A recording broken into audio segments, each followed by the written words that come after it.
Just a couple of announcements here right off the top. So March, our next two episodes in March, it's going to be wrestling themed month, of course, because Wrestlemania is coming up, Stop doing that.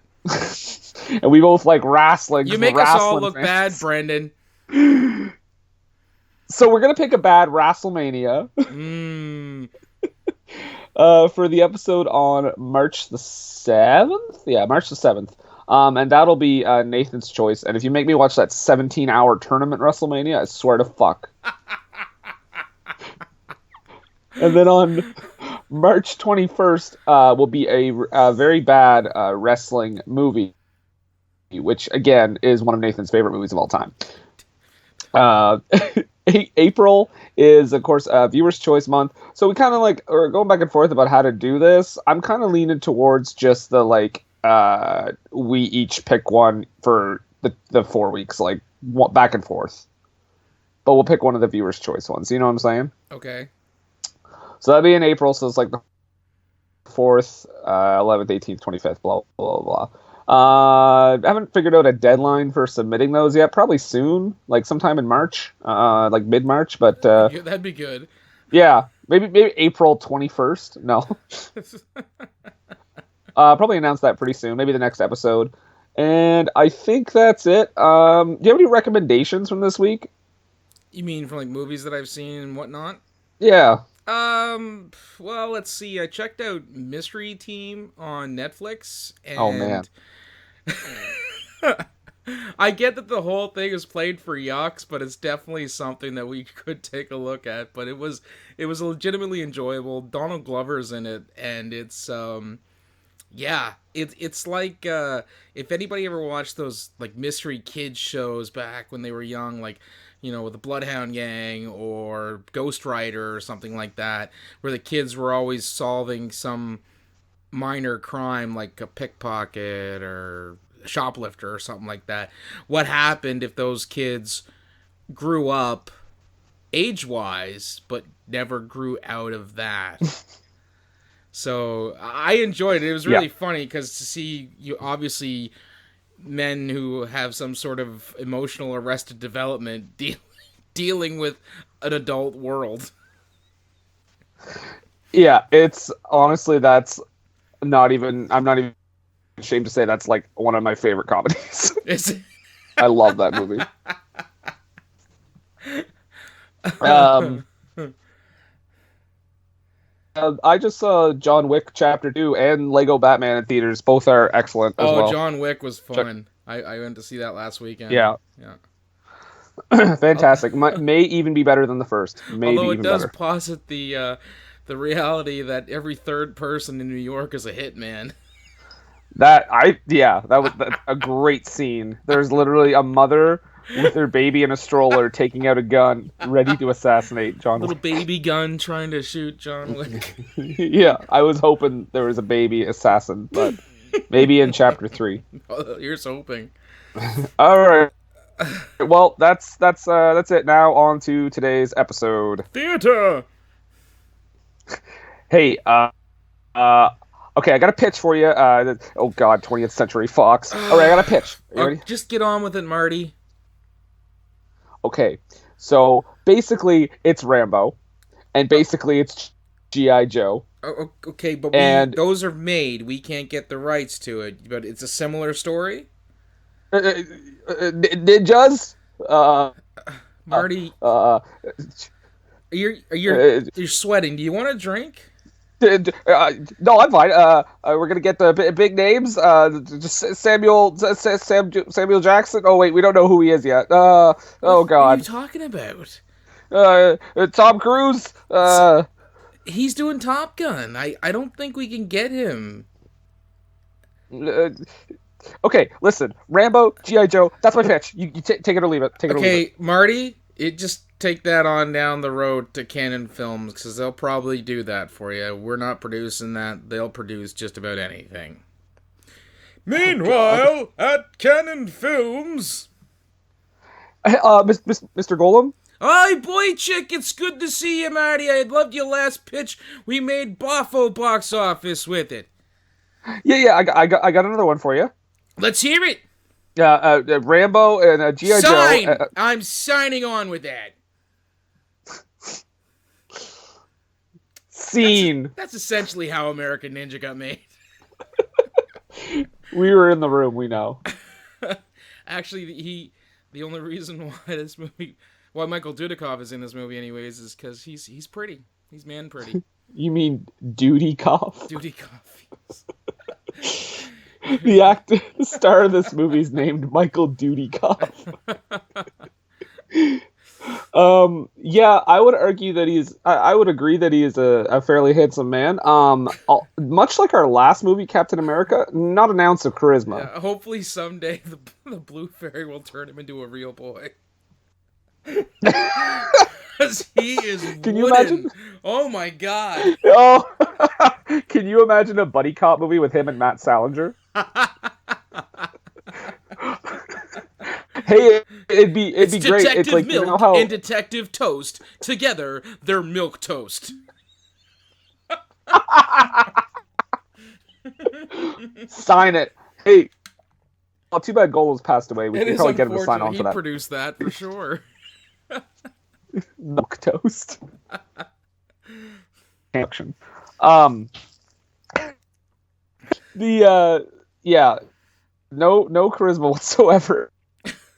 I would honestly find it a tough decision between which of the two of them has less charisma. It's definitely a race to the bottom, I guess. This movie though, I gotta tell you, it's a long way to the bottom. This movie, I gotta say, it was a pretty big part of my cinematic childhood. Because I was a kid when this came out. Shut up. It was all the talk, like, because ninjas were huge, like in the mid '80s, and it was all the talk on the playground in elementary school that you had to see American Ninja. And, oh wow! So it was that popular. Oh man, the budget for this movie was about $1 million. It made like $10 million. Crazy, huge hit. Huge. Well, I mean, here's the thing with Canon Films, like I had said in the last podcast, is they would make a movie on the cheap and then make huge bank on it. Mm-hmm. Like the Chuck Norris movies, the Charles Bronson movies and all that. And they would take the profit from that and they would push it into the next movie. So they'd make that one with a little more bank. And then hopefully that they would continue to get bigger returns the bigger the budget. Unfortunately, somebody missed the memo about bumping up the budget on some of their movies, like Superman 4, and they just went right in the crapper. If you ever want to see a really good documentary... And, what's that? Go ahead. I was just going to... Oh, go ahead. I was going to say, if you ever want to see a really good documentary about the self-destruction or implosion of a movie studio, check out Electric Boogaloo, the wild and crazy times of Canon Films. Something like that. But the main title of it is Electric Boogaloo, just like... Because they did Breakin' 2. And the whole movie don't. It's about how they rose... to prominence as a couple of Israeli film producers to be the B grade action go-to guys in the 80s. So yeah, Electric Boogaloo, check it out. So and also recommendation to Breakin' 2 Electric Boogaloo, right? For different reasons. At one point in that movie, Ice-T wears a very Motley Crue looking getup. No, I'm sold. Yeah. Also, interesting to note, the director of this movie, Sam Firstenberg. Fistenberg. That sounded. Oh, maybe Fistenberg. Oh, it's probably Firstenberg. I just thought it'd be Firstenberg, and then he has Joey Secundenberg.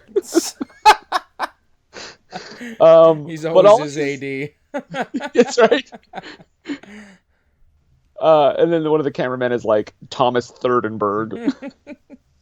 But I also like I looked at the movies this guy's directed, and the only like non-martial arts or like big action movie is like Breaking Two Electric Boogaloo, which I think is hilarious. Well, play to your strengths, right? That's right. That would he's like, I tried the dance thing. Back to violence. Back to kicking ass. And you also mentioned Chuck Norris earlier. Yep. Um, Interestingly enough, I also saw that Michael Dudikoff, which I'm going to call him for the whole movie, Duty replaced Chuck Norris in a sequel to Invasion USA, and he Yep. played like the same role. Yeah, it was Matt. Oh, what was his name? Carpenter or something like that. And he Yeah, was Chuck. Chuck played him in Invasion USA, and I think it was Avenging Force yeah. was the sequel. And It's yeah, kind of Duty played him. it's kind of a fuck off movie thing for me. Like when they take over the same role, and it's like, oh, they don't look anything like the original person.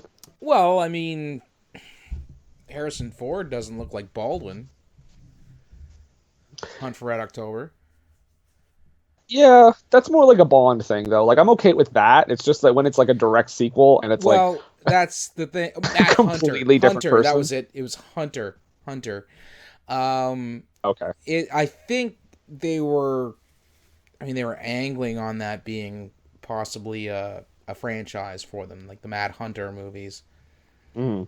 So, but And I guess the last thing we're going to mention then is you said $1 million it cost around, yep, and I guess we already mentioned this. It made 10 million. Yeah, that's yep, crazy. That's a 1,000% profit. dude, you cannot underestimate the popularity of ninjas at that time.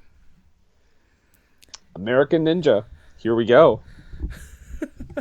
What is the opening shot of this movie? Is it they're like there's a dudes playing a hacky sack on an army base. Okay, so just before this movie, I was watching Hot Shots, Okay. and as this movie started and they opened by playing hacky sack, for a second, for like a split second, I thought I was still watching Hot Shots because I was like, this is how you would start like a parody movie, like a big like American Ninja open on the military playing hacky sack. And the guy gets out of the car. He's like, "Let me show you how we play it back where I'm from." I'm like, is this like a military like a tough man thing? Like, because I mean, if you watch people play hacky sack, it's not like an impressive physical display. No, it's a time passer. It shows you can juggle with your feet. Oh, and then this is where we meet Charlie, Yeah. right? The biggest dweeb in the whole movie. Who thinks he's like a huge badass? Because Who he kind of looks like. Go Go ahead. ahead. Yeah, no, you say he looks like whom? Oh, I just said he kind of, in profile, looks like Jason Sudeikis. I can see that. Yeah. Just See if we every can time he turned his head, I was like, what? get Sudeikis on the line. We need to do a biopic. Of the actor that played Charlie? Oh my God. If you sell one ticket to that, It would be yours. I already got the and it would be title. free. I was Charlie. I was Charlie, starring Jason Sudeikis. People are gonna think it's like a Charlie Day biopic starring Jason Sudeikis. I would watch the shit out of that. You know how ridiculous that would That be? would be yeah. That would be kind of crazy to watch. But Uh, as they're playing hacky sack, the duty is standing next to a military truck doing his absolute best James Dean. oh yeah, he's looking tough. Yeah, he was trying to be an absolute like I'm a loner staring out. Like I'm surprised he didn't have surprised he didn't have No. a cigarette hanging out of his mouth. And he could have because there was cigars and cigarettes everywhere in this movie because it was the 80s. Yep. There's also an actor in this movie, Kook.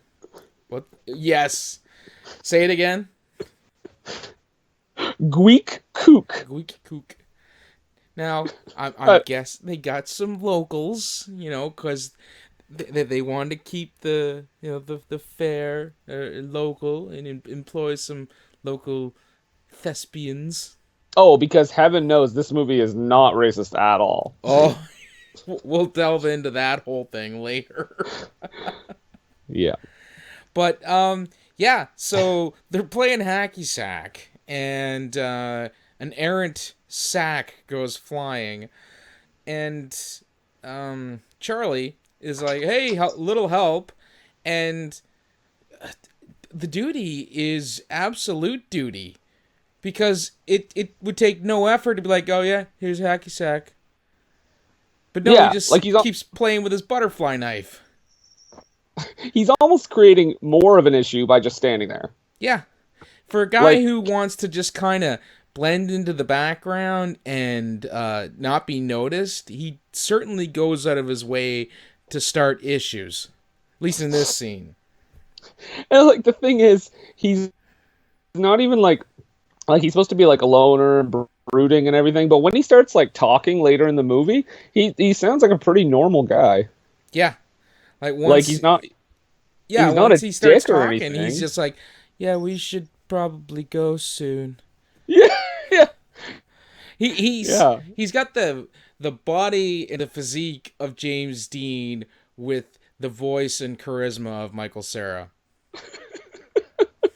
Ouch, Michael Cera. Fuck that guy. Take that. Not a fan. Um, Not a fan. hey, Michael Cera is pretty good in Lego Batman. I haven't seen, so So yeah, he and Charlie when he won't get the hacky sack, Charlie's like, "Bitch." yeah, it's like one of the first times anyone's called the dude a dude bitch on screen. Yeah, without being like a flamboyant character. Yeah, I almost Maybe think in the cinematic history where a man is called another man bitch, I think I want to put that out there that is a possibility, that is the first time a man has referred to another man as bitch in a movie. it's very possible because it's what year is this It's like movie? 80, 80. 84, 85. Let me take a peek. Yeah, so quite a while ago. Like Yeah. and it's not a movie where you'd expect to hear a man call another man a bitch. Well, if it was made today, you would. Yes. Um So we learn the plot pretty quickly. As well, the beginning of the plot, I guess, is that the colonel at the military base, his daughter needs to go. He's sending her home, I guess, in an airplane, Hmm. and he's getting the military to basically escort her there. Yeah. Um, 85, by the way, 1985. okay, so that then you have a good case for that then. So yes, and accompanying the colonel, colonel's daughter rather, is the Not the general's daughter. Eh? not the general's daughter, which is considerably a better movie. Uh, we have the master sergeant, who is arguably the most successful person in this movie as far as acting goes. Mr. Is that the Ochmonic. turncoat guy? Yeah, Mr. Ochmonic from Alf. Okay, I looked that up and I couldn't like. I looked up the guy who played Mr. Achmonic, and Yeah. he's not credited with American Ninja. Almost. That's him. I know that's him. Okay, I'll take your word for it. I had trouble finding out. I was trying to find out what actor it was, John because I'm not like LaMotta. super familiar. Okay, John. Oh, you know why? It says here that he was credited as John LaMotta, but there's a space between the L-A and the Mata. they were able to take his paycheck down a few grades with the space bar. There you go. But yeah, no, he was in this, and he was also in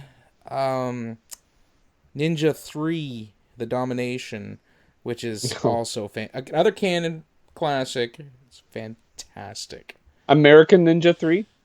No, Oh, Ninja just 3. Ninja 3. Just Okay. Ninja 3. Wait, so is that like it's so like not three ninjas? No. Oh, three ninjas might have to happen eventually. I think I saw that one in theaters when I was a kid. Yeah, that's a good John one. LaMotta. Just IMDb. Um, Yeah, there's first thing known for Alf. what was that? Known for Alf. It's the first thing on his IMDb page. Yeah, like Yeah. it's not saying it on his page. No, it is. Oh, okay. Like when you click on it, it's he's the first two things he's known for are American Ninja and Alf. Hmm. Then, Okay. yep. So there you go. So, so he's the turncoat, right? That's who that you're talking about. Yes, yes. And we come to find that out later. Yes, yes. Mm-hmm. But yeah, I was just trying to figure out which guy that was. Okay, The so cigar smoking, bad mustache having, wheeling, dealing. Oh wait a minute, no, sorry, he's not Ric Flair. I was gonna He's say he plays Ric Flair. That's awesome. Ric Flair is a character in this movie, not an actor. Can you imagine him as Ric Flair chomping on that cigar, wheeling, dealing, Chris stealing? I don't know why he's Gilbert Godfrey, but Gilbert Gottfried is. Gilbert Godfrey So is Ric they Flair get in the Ric ambushed. Flair story. They get they get ambushed by a group of rebels wearing like construction shirts. And they're Yes. like, yeah, construction in the middle of the jungle. That makes sense. Yep. And they have Um, the leader has the go-to uh, terrorist slash gang member gun of choice, the Uzi submachine gun.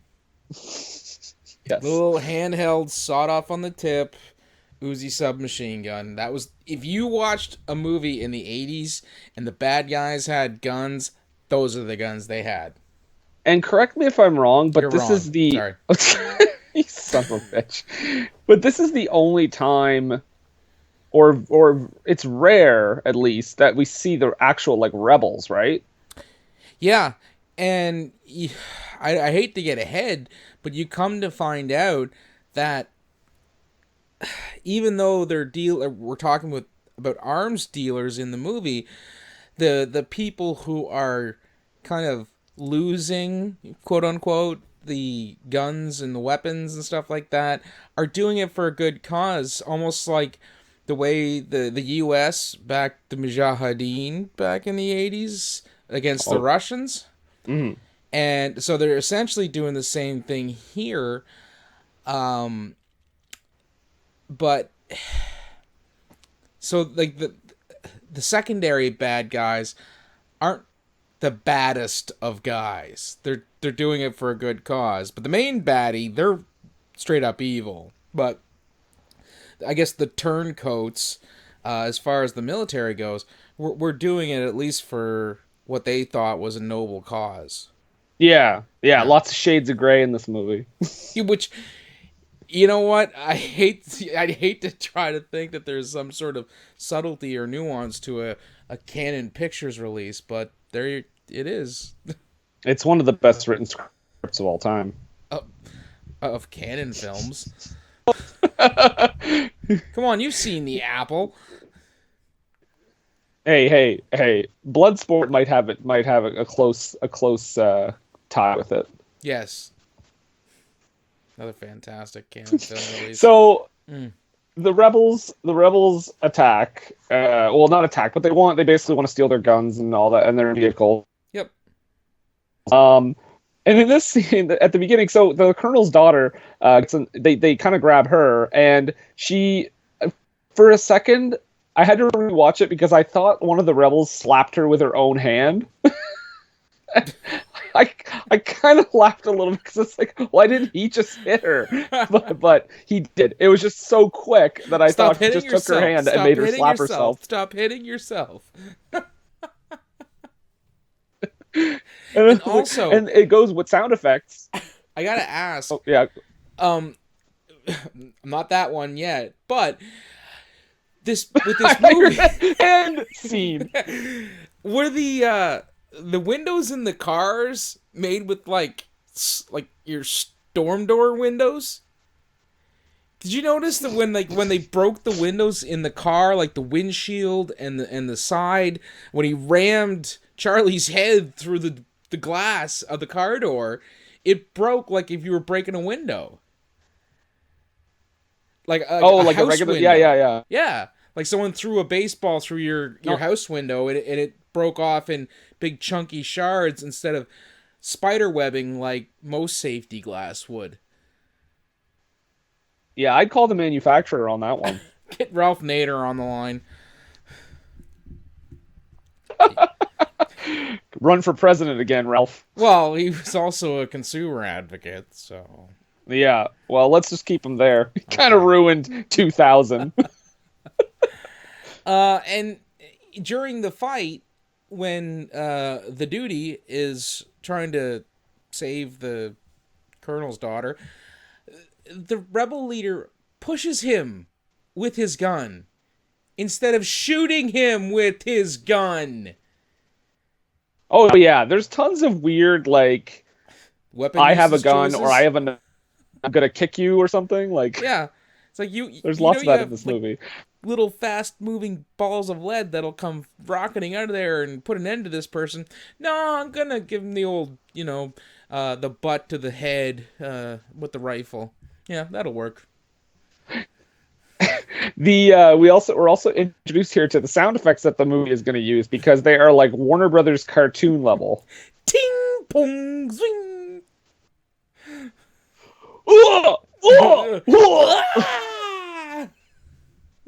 They So as couldn't soon as afford so they Wilhelm. start to gain they got they got his brother. Yeah, it's Bill Helm.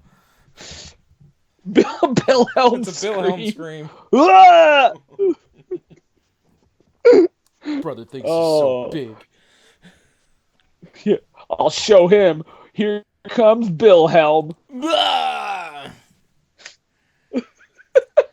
And yeah, So, after the gorillas are kind of made short work of, then the ninjas show up. But they've oh been my God, I waiting, just was waiting. yeah, and I was so excited because I wrote in all capital letters, "Enter a fucking ninja," Mm. And they just because he sits there. yeah just stands there, and they're all in the trees too. Mm. They all start like coming down from the trees, and they fucking wipe the military out. After they go, Like we're going to attack now.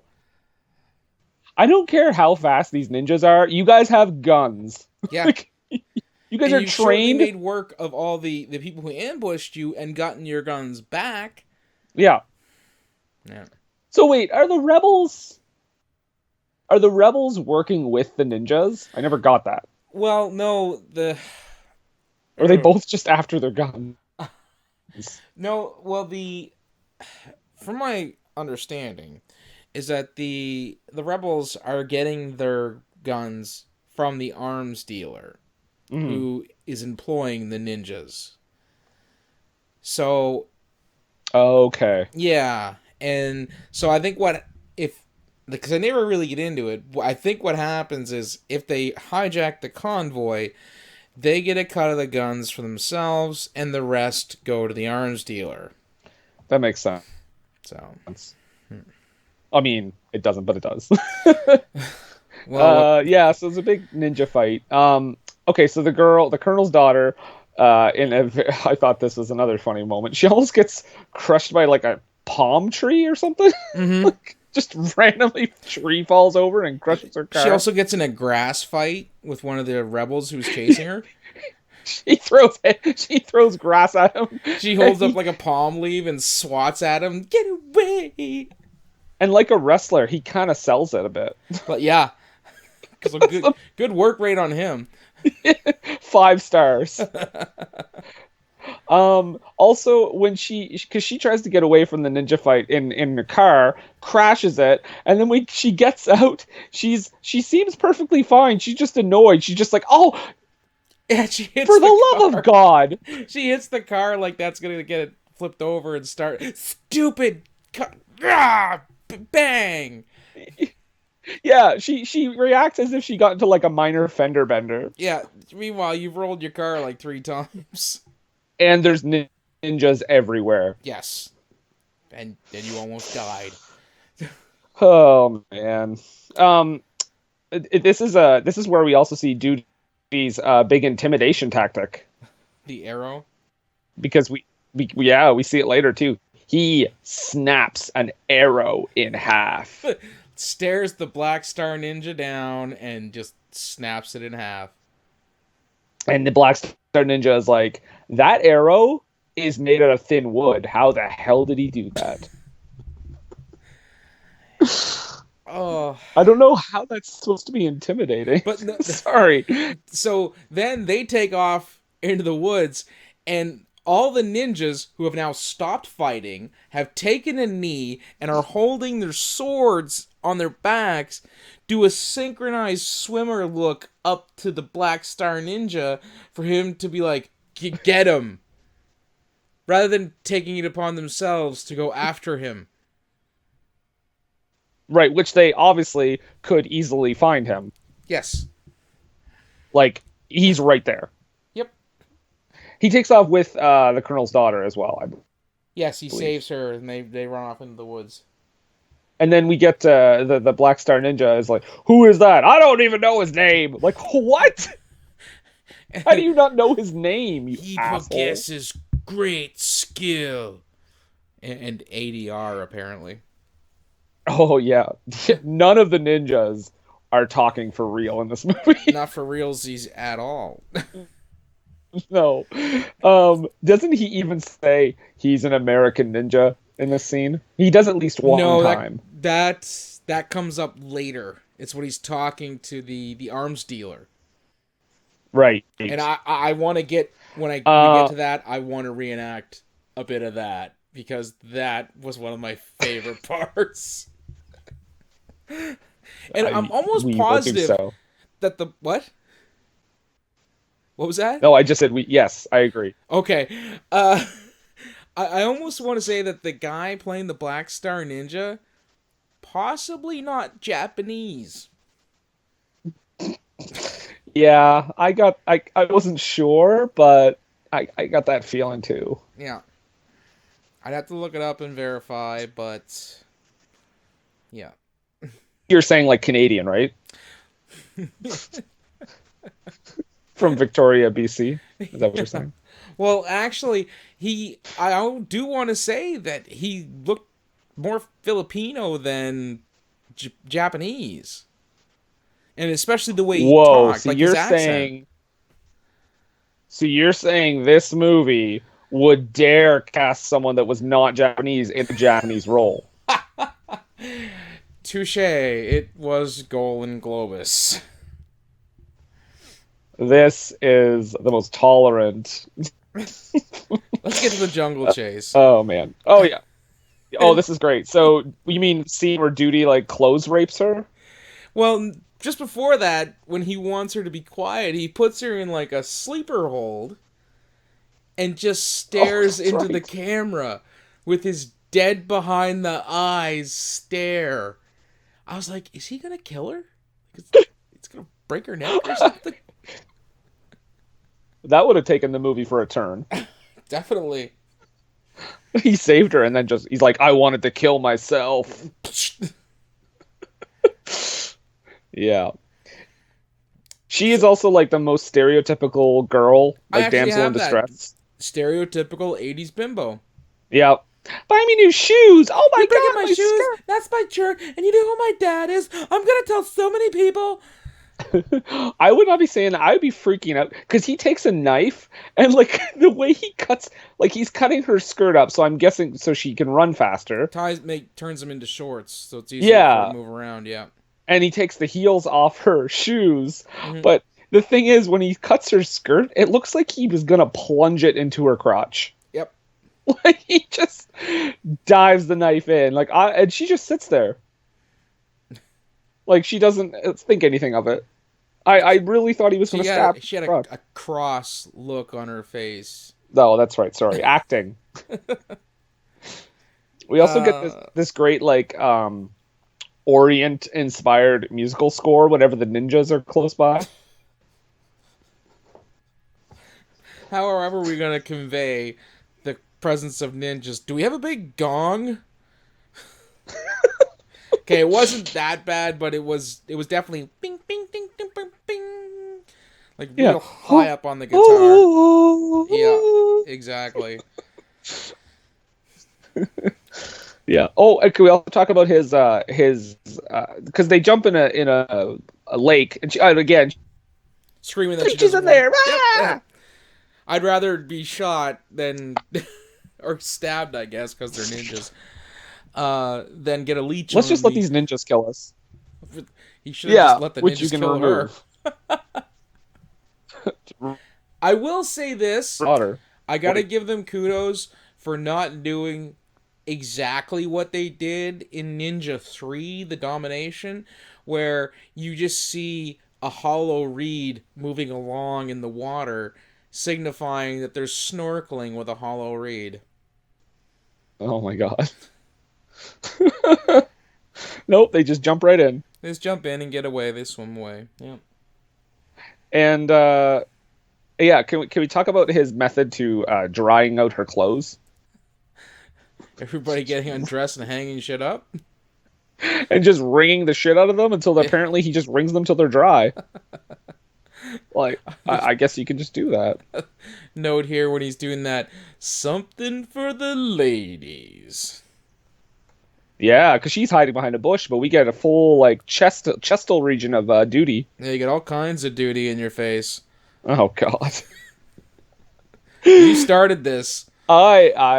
Yes, that's fine. Duty would be a good way to describe his performance too, I gotta Oh, say. you should see him in part 4. Oh dear. I've seen Oh all dear. these movies. Does he not come back?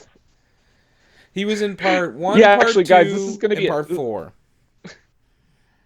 a 7-hour podcast. We're actually all 5 American Ninja movies. Even the unrelated 5th one. Oh, are you talking about Lethal Ninja? No, there was Because I've American seen Ninja Lethal Ninja. 5, and it was American Ninja 5, but it wasn't related to any of the, pardon the pun, canon of the American Ninja franchise. So, Okay. yeah. So this is where we meet Steve James for the first time. He plays. Yeah, I just called him Action Jackson And because his name is Jackson. And he that's pretty much. deserved that because he's easily the most charismatic person in the entire movie. Yeah, he basically. I'm not he's the only one with any sort of saying emotion. exactly. That's what I'm getting at. He has some sort of emotion and delivery that isn't gooberish, like Charlie. Oh, okay. Yeah, I was gonna say Charlie has. Yeah, Yeah, Charlie has emotion, but yeah, he's a goober. he's an absolute goober. So the colonel is like, what happened? Why did you all get massacred? And then we hear, I don't know if it's Steve. I think it's Steve James that says this, or Action Jackson that says this massacre was the work of ninjas. Yes, he's talking to the colonel, and he's telling him, you want to hear what it was? And he's like, yeah. And he's like, well, have you ever heard of ninjutsu? What's that? Well, ninjas, the ancient art of assassin. Of course, I know what it is. Yeah, and then one he's is it? confused when he says ninjas. Yeah. So it was so funny because it was just a shoehorned in mention of ninjas. Like, Oh yeah, that I was don't definitely like a late in the shoot. yeah, I don't feel that it was like it's something that need to be just kind of put out there. Like, they could call themselves ninjas, but I don't think if you're not a ninja, I don't think it's okay for you to use that word. To use the word ninja? Ninja, yeah. Really? It's a bad thing to say? I guess. Because he's not a I guess so. ninja. He's Well, not you know allowed what? to say ninja. Well, maybe we should call them martial arts Enthusiasts. suited. Got nothing. Martial arts suits. enthusiasts. Enthusiasts. There you go. Martial arts but enthusiasts. after that scene, that's when we get to see the interaction between the Black Star Ninja and the arms dealer, Mr. Ortega, who I think is he supposed to be Spanish or French? Because his name is I Ortega, he thought, speaks well, his Spanish. name, Yeah, yeah, his name is Spanish, but his accent doesn't quite sound it. no, and in fact, he even says things like magnifique and the stuff like that. And it's like, is he French or? Anyways, we get this is the interaction, which was a great part of the movie too. Um, how could he defeat your man? He was a ninja. But you said he was American. That is impossible. I know he was a ninja. An American ninja? That's impossible. Which, we get our title for the first time. I tell you, someone taught him the ancient arts. End scene. It's not word for word, but that's essentially the Great scene scene. that happened, right? He Another, argued, yeah, and it's another scene. the Spanish It's slash it's French it guy argued that it's impossible to have an American ninja. completely impossible. Meanwhile, the ninja's like, Apparently, he hasn't seen Blade 2. meanwhile, the actual ninja master is like, yeah, no, it's totally possible. Because I'm a ninja master and I'm kind of Filipino, actually, because he does not look Japanese at all. Well, aren't they in the Philippines? I think so. They're definitely in, like, that Asia Pacific tropical area. I don't know if they come out Yeah. right out and say that that's the Philippines. But they do announce that the Black Star Ninja is the only ninjutsu master outside of Japan. Which, bullshit. Mm. But Um. So, we also get okay. So, Duty Mhm. goes back to meet with. Well, he brings the Colonel's daughter back, and they travel. Like, I don't know what that vehicle is. I the, couldn't tell the you. car thing that they've hitched a ride with. Yeah, it's Yeah. bizarre. She gives him a little peck on the cheek, and he's all like, "Oh,"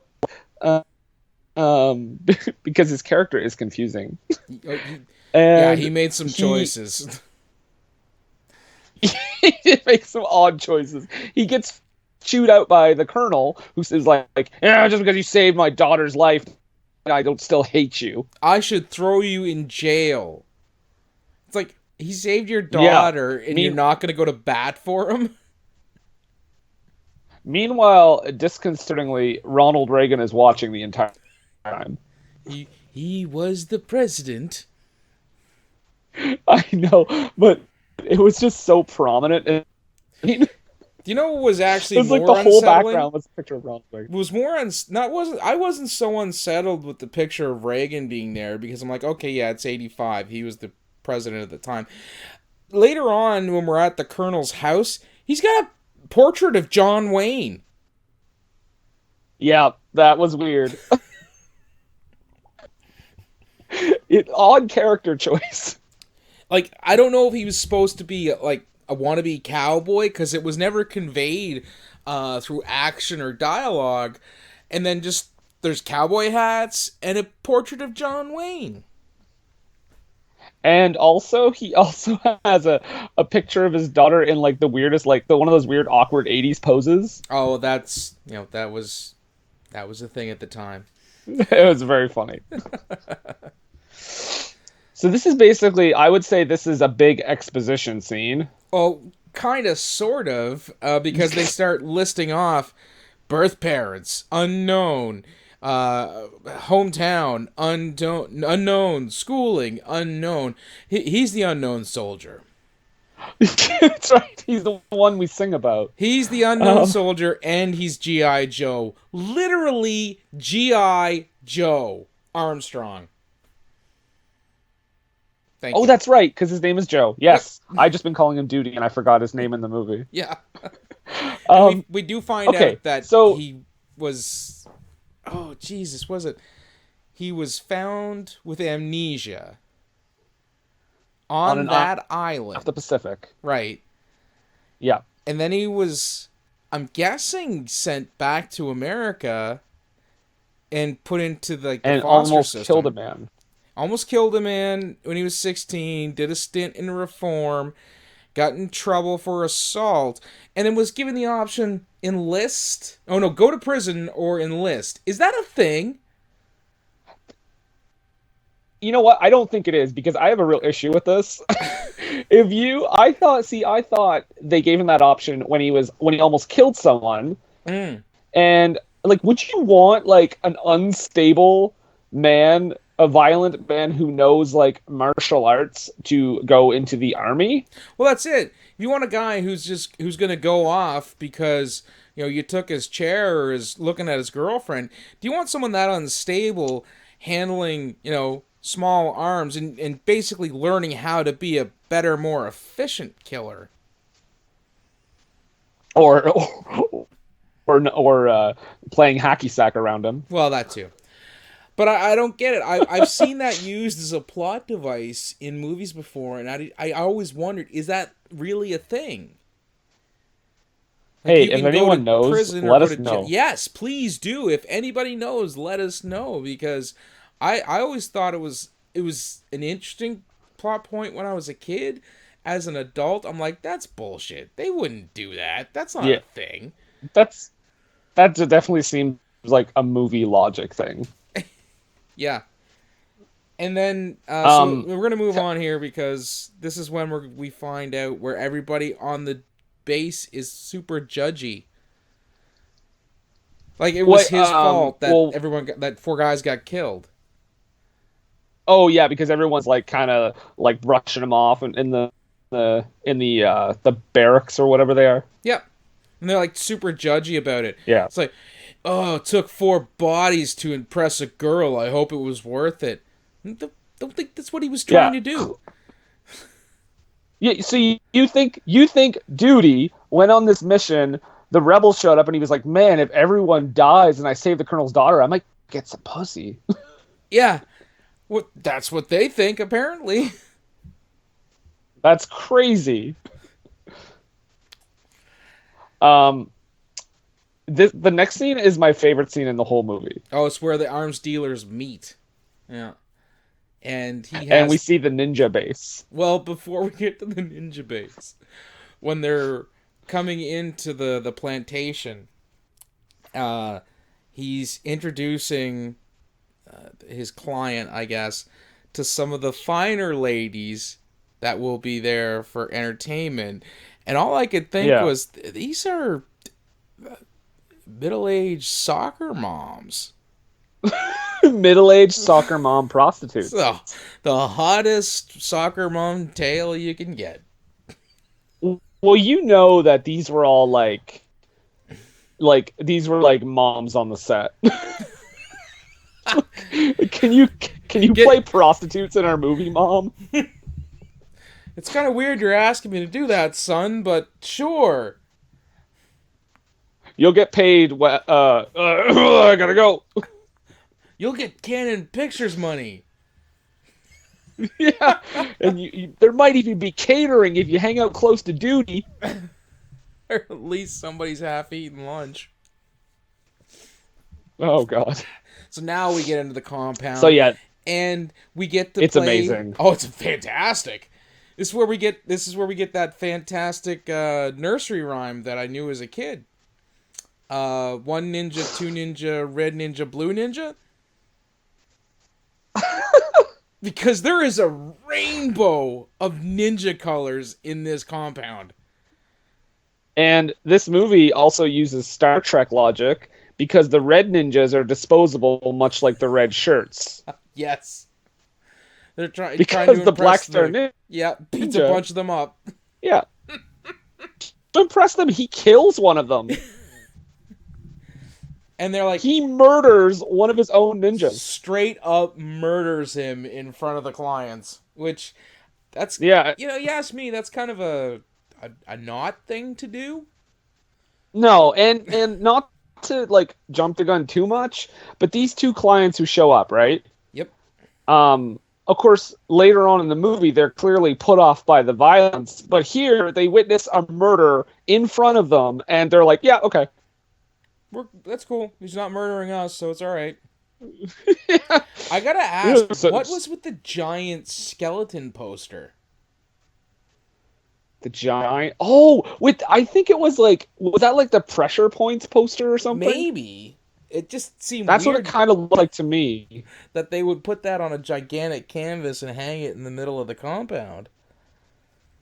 It's like, Hey, I went to the doctor's office and I found this skeleton poster. Maybe we put it in movie, yes? my name, it's great. Blow it up. We'll put it in the compound. Oy vey, It boy will chick. it will fit with movie. I Also, are there ninjas in hazmat suits? I didn't notice that. They were supposed to be yellow, but they looked like hazmat Oh, suits to me. okay. Yes, Like because there they had like are hoods and everything. there are yellow ninjas, orange ninjas, blue ninjas, and red Yeah. ninjas, as well as the black ninja. You have 5 color of ninja to choose. That's like a breakfast I would like cereal. to know the I would like to know the ranking system. I'm guessing red are at the bottom. I would figure that yellow would be at the bottom. Because the red ones were But actually well, given the I mean, opportunity to fight the black ninja, meaning they thought that they could at least true. survive the attack. Yeah. I mean, I'm just saying I thought they were at the bottom because straight up murdered them. And let's we got to put this out there. Those colors are clearly not camouflage colors. These ninjas are not going into the field. Wait, what are you talking about? You're saying that a man dressed all in red can't hide well in the jungle? Not as well as the guy dressed all in yellow or You're Hunter Orange. correct. One rank is hunting Oh colors. man. The color that you wear when you go hunting so people won't shoot you. I wonder what I wonder what kind of like medical benefits the ninjas get that aren't the black ninjas. Oh, maybe that's what the skeleton was for. It was to show what their Oh, HMO covered. that's probably it. It'll cover the shattered pelvis, but not a broken elbow. I'm sorry. We don't have that kind of coverage here at the Ninja Academy of the South Pacific. 2 concussions max. Third one, I'm sorry, Johnny boy. That bill is yours to pay. I don't know why there's a British guy delivering the HMO layout, but You know what? In this movie, I would believe it. so let's go back to Oh, the Action Jackson. Action Jackson breaking rank in a while they're jogging, so he can start a fight with the duty man. He calls him Karate Boy, and that made immediately I was like, why did we never get a Son of Karate Kid movie with Ralph Macchio coaching like his young son? Karate boy. But yeah, he picks a fight with him. He does. And he's like, "Come on, fight me, fight me!" And Joe's like, don't really want to. I'm just, Don't really, I don't want to fight. I'm just gonna stand over here and do my Michael Cera impression and don't fight me. Oh my god, like fighting! It's like so crazy fighting. Yeah, his duties. Eventually, he has to fight because Action Jackson just keeps attacking, and Go ahead. His big move is just flips and shoves. Yeah, he's just getting him off balance, but he uses his hose kata. That's right. Oh, you have to mention the best thing he does though. Buckethead. Buckethead. Yep. He puts a bucket on his head, his own head. After he douses Action Jackson with a bucket full of water, he Right. goes back to fill it up. And then Jackson's like, "We're not done here."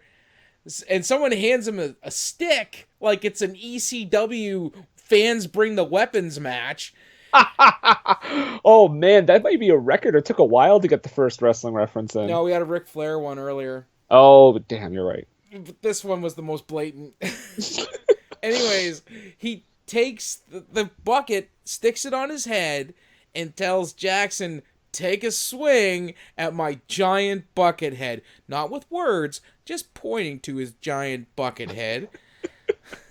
That should have been the poster. Just the duty man pointing to a giant bucket head. And Action Jackson looking confused. So yeah, I think this is Come just see to American Ninja. You'll be as confused as we do are of the poster. um yeah, so because his I guess duty is trying to prove that he doesn't need to see to predict what Action Jackson's going to do, Which they totally ripped off from Star Wars. which they totally ripped off. What, sorry? From Star Wars. Oh yeah, 100%. like I'm sure almost every scene in this movie has some kind of ripoff. I think that the funny part before the fight even started was Charlie doing his Spike and Chester routine, essentially. He's like, "Yeah, Jackson, yeah, beat him up." Yeah, I'm living vicariously through you. Yeah. Why am I in the military? Yeah. Yeah. Seriously So, though, how is that guy in the military? First of all, ROTC. okay. But yeah, so they fight, and like the duty doesn't beat him up really. He just intercepts all of his fists and kicks. So Jackson's like, "All right, fine, we're good." We're best friends now. And You know what it reminded me of though? what's that? How they become friends after that. It reminded me of like because like they go from oh you're a piece of shit to like we're best friends. Mm-hmm. And it kind of felt like in Step Brothers. Like, did we just become best friends? Yup. Like immediately. The Master Sergeant, played by Mr. Ochmonic, says he saw the whole thing, but did nothing to stop it. Did nothing. Just waited He's until the it was done. higher ranking official in this situation. After the fight, when Jackson's trying to be like, "Oh no, it's cool, man. He was, and that's what we do to get our opponents off their balance to maintain control of the fight." And he's like, "Save it, Jackson. I saw the whole thing." That's right. Yet did nothing to stop it. No, he wanted to see who won. He had money on the fight, probably. I guess, yeah. Well, he is pretty awful, so you know what? It's a possibility. Yeah, and he basically puts duty on like duties Duty on list. garbage duty. Yeah, duty's on the duty list. Okay, and I gotta ask you. Okay, all right. Mm-hmm. Duty's picking up garbage, right? Yep. Has he ever picked up garbage in his life? Because he just like his methods just dumps it into the back of the truck and then kind of half-ass ties it. Well, look at the face. I bet you they gave him that scene because he didn't know what to do with his arms. You got to give him some actor business. And he sucked at mopping, so they made him pick up garbage. That's right. But like, who picks up garbage like that? He dumps it into the truck and then kind of like picks it back up, ties it. Nobody. No. But this is where and I felt betrayed at this. Okay. Was when Jackson was saying that they should do staged exhibitions like wrestling? Yes. Wrestling is fake? What? Nathan, I didn't want you to find out like this. I cried for a solid 15 minutes. I had to put it on pause. I was that upset. This was a 1985 film saying that wrestling is fake, though. Yeah, this is even before the whole steroid thing, which, and in all honesty, I mean, everybody kind of knew what was up at that point. It's just nobody ever came out and said, "Yep." Yeah. So in 85, was it like I know at a time it was like well established, or it was well established that a lot of people thought it was real. But by 85, I'm guessing a lot of people were in the know by then. Well, so they were in the know. I think what happened really was, and I don't know, we'll probably get more into this when we do the Wrestlemania podcast, that at that time, because of the prevalence of the WWF and to a lesser extent WCW getting like national syndication and getting more eyes on the product through Hmm. television, you could see the light a lot more on television than you could see if you were in the crowd. Like you could see Yes. the pulled punch, or you could see the space between the kick and the guy's chest or something. Like they weren't really laying it in, so and you could tell that Not to go. oh, there's something up there.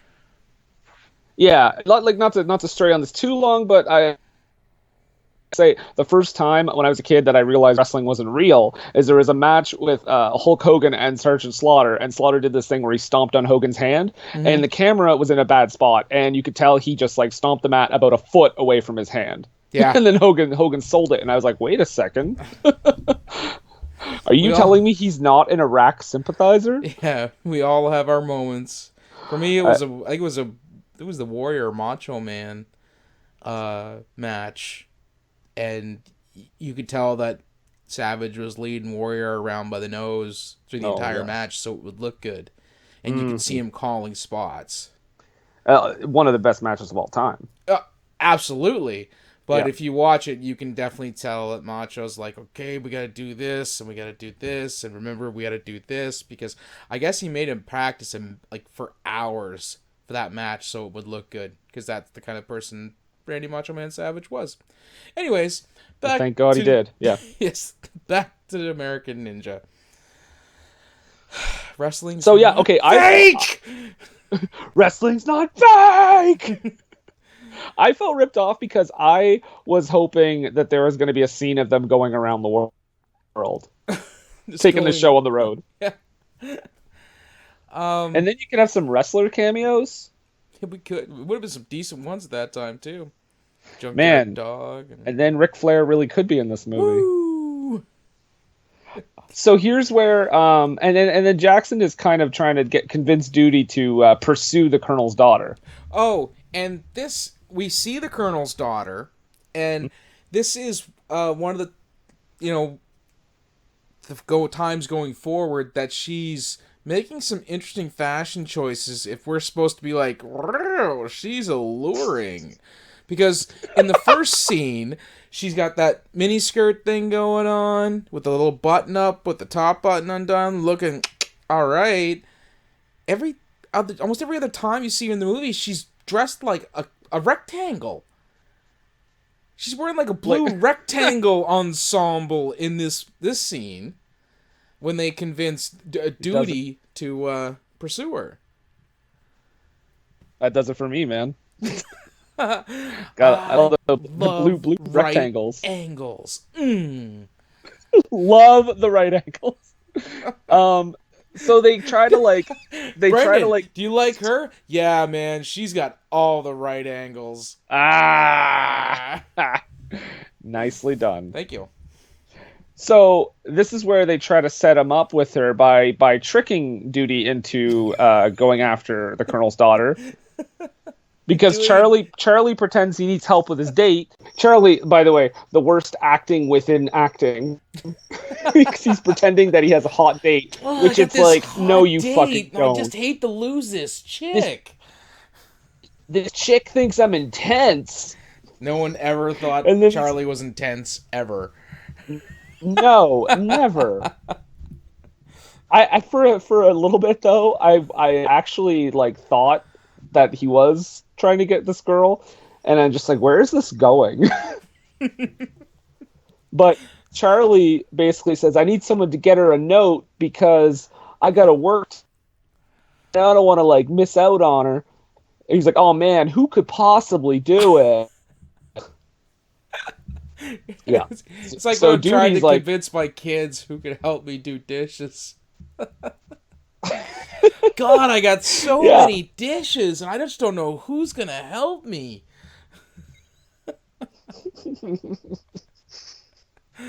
That's too So bad. Duty's like, well, I can do it. I'll come up with a very low key.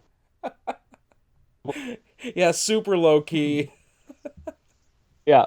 How are you going to get out without them noticing you leaving? Well, I'm just going to. You see that ramp that just happens to be by that gate? I'm taking your bike, Jackson. and I'm gonna jump over the gate and drive away. They'll never know I'm gone. And Which, how did no one see him? I don't know. He was wearing his dress uniform when he did it too. Yeah, and like he biffed it over a gate on a ramp on a motorcycle. The what came next though was fantastic because it was almost like a scene that would have been at the end of a ABC action comedy show like TJ Hooker or Master Ninja or something like that, where Jackson says, "You're gonna go and we're gonna have a discussion about your future. You're gonna go put on some work clothes and you're gonna come back here and cover for Joe." And Charlie's like, "Well, how does that affect my future? Because if you don't do it, you won't have none." And then they go, Ah, and they start laughing. Like I was expecting like a freeze frame and like a Glenn Larson production or Stephen J. Canal production. threats of violence are funny. Between friends, they are. That's Remember right. that time I agree. threatened to punch you right in the face or stab you in the neck? That was hilarious.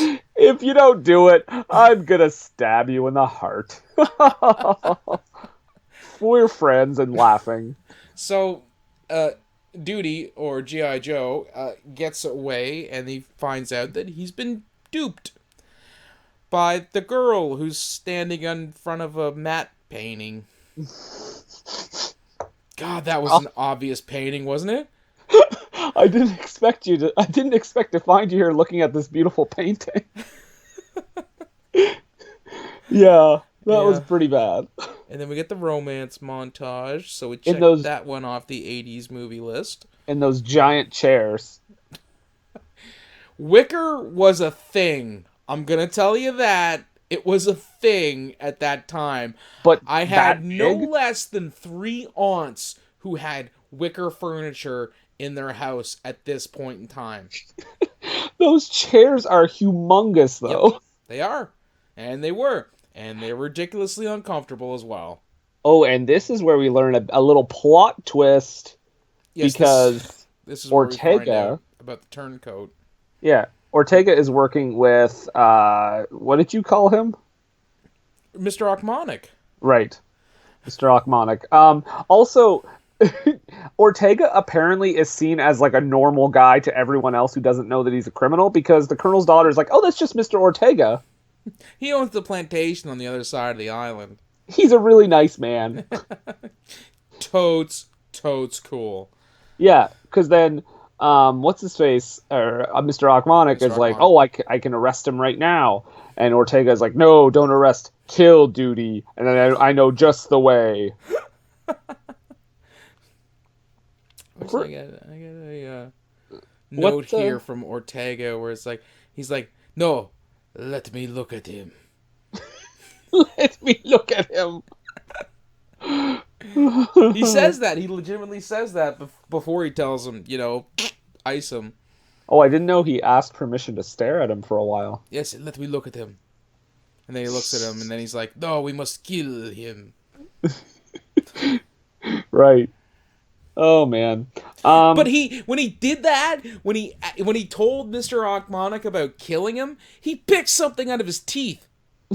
I didn't notice that. In the middle of the scene, he just like reaches in, yanks something out from between his teeth, and yes, kill him. A serious actor choice there. So yeah, so this is, but that's it for the date. Like the date is like you see them sitting and on the motorcycle for a little bit, and they just like make out when he brings her home. Yep. And I'm just like, wow, you guys fell in love so fast. Damsel in distress. Depress. Damsel In depress. She has a bunch of funny acting moments too. Like, not to go back too far, but like when they're in the jungle, and she's like, "If my father caught us here," He would absolutely kill you. yeah. Which, you know what, he kind of does try to. Tries to several times. So, okay. So he goes back to he goes back to the base super late. Like they all get up for inspection. Duty's still in like his clothes, and Achmonic knows what's up because he saw them Yeah. at the restaurant. So he doesn't he kind of get on Charlie a bit too Yeah, for it's like, like covering for oh, him. Charlie, I hear you like to do more extra chores. That you signed up and did some yesterday. If you think you did a lot of extra chores yesterday, Charlie, just wait for today because you're doing more. She's back. Oh, yes, the Mother Superior had been the Sergeant Major in this movie. Just wait till Mr. Achmonic gets here. It's going to be worse. It's going to be much worse than yesterday. You're on turd duty today. But Oh this man. is where Duty, he gets assigned to like some like motor pool or shit work, and we have the warehouse fight. Oh yeah. Um like this is their plan to kill him, but they've already seen that he can easily take these ninjas out single-handedly while they're in like huge groups. Yeah. So, yeah, we'll just try it again, I guess. There's some fantastic moments in this fight. Like Oh, when the he sound. stabs the guy in the container that he didn't know was there. That ninja He just pops up like a whack-a-mole. Ah! why was he hiding in that barrel? Uh, Surprise?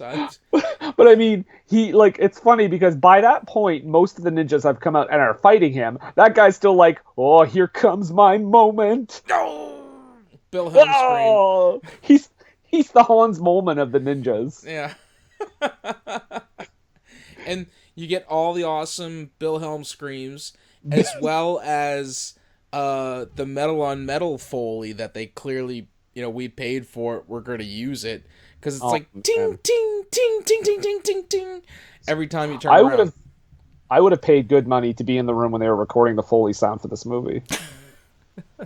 We should do a drinking game with this movie. Every time you hear ridiculous Foley, take a drink. You'd be dead by minute 12. Yeah. Uh, And yeah, then he gets a sword, and one guy's pull like they use like this weird bolo chain or something. And they're trying to pull the sword out of one hand, and the other guy's he's trying to pull the sword of the other hand. He crisscrosses, and then throws two full katana swords with deadly accuracy. Duty is a trained fighter. He is a stone cold fox, a killer. I, I mean, stone cold killer. oh, what are you trying to say there, Nathan? Nothing. Nathan likes duty. Damn it! You started this. Oh, so yeah, duty just oh, sorry, at one point I was just reading my notes and it made me laugh because I accidentally forgot the Y, so it just said dude, but with two O's. It's like who the fuck is dude? But then he escapes by jumping in front of a truck and holding on to the chassis. Mm-hmm. And takes out his own sidecar. Yeah. And Because when remember, well, go ahead. oh, I was just gonna say because that guy he jumps on that guy's in the cycle. He doesn't kick him out though. He just puts him in the sidecar. Like he literally picks him up, places him in the sidecar, and then runs it into the truck. Which I don't even think that guy dies though. Like he gets taken out, but I don't think he actually got killed by the truck. Oh, it's a possibility. And then yeah, so you were saying he kind of spider monkeys on the truck He and does that, hides. and then when they get to the, I guess, the compound or the plantation or whatever, he starts trying to sneak away, and everybody comes in. He's like, "He's here. Look around." Apparently, up doesn't factor into the around part. He also seemingly knocks out a guy with a fairly light kick. The guy was just he went to the like you said, the Hulk Hogan school of selling. Yeah, oh, he like Shawn Michaels sells that. Like Like he Shawn almost Michaels does a. versus Hulk Hogan at SummerSlam sells it. Oh my lord! There's a deep cut for you wrestling fans out there. Like he knew he was in a ridiculous situation and made the best of it. Well, I'm in a Canon Pictures movie. Might as well do a backflip. Yeah. So one of the guys who spots him, they just start blasting. Yeah. And of course they have that like terrible movie aim. Isn't this a weapons depot? Though, I mean, like, this is where he's keeping all the stuff that he's hoarding to sell as an arms dealer. Mm-hmm. It doesn't seem like the kind of place that you'd want lit with fire. Well, I mean, yeah, I got no defense. So, Duty gets away with the help of his Yoda master.